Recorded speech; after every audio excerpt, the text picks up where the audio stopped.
સો ઓલા ઇલેક્ટ્રિકની અગર આપણે વાત કરીએ તો હું જોઈ રહ્યો છું કન્સિસ્ટન્ટલી જૂન ક્વાર્ટર 2023થી કરીને લોસ ડિક્લેર કરી રહ્યું છે.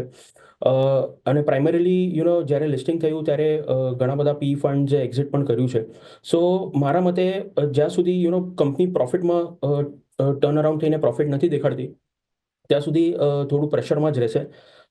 વેલ્યુએશન પણ થોડા હાયર એન્ડ પર છે અત્યારે પણ in spite of the correction which we have seen. અને અગર આપણે ઓવરઓલ ટુ વ્હીલર સેગમેન્ટની વાત કરીએ તો ઘણા બધા બીજા સારી કંપનીઝ અવેલેબલ છે જે ઈવી તરફ સ્વિચ કરી રહ્યા છે એન્ડ ફોકસ વધારી રહ્યા છે, જેમ કે હીરો મોટોકોર્પ છે કે પછી બજાજ ઓટો છે. તો મારી સલાહ એ રહેશે કે હીરો મોટોકોર્પ યા તો બજાજ ઓટોમાં તમે સ્વિચ કરી શકો છો એક ટાઈમ માટે લોસ બુક કરીને.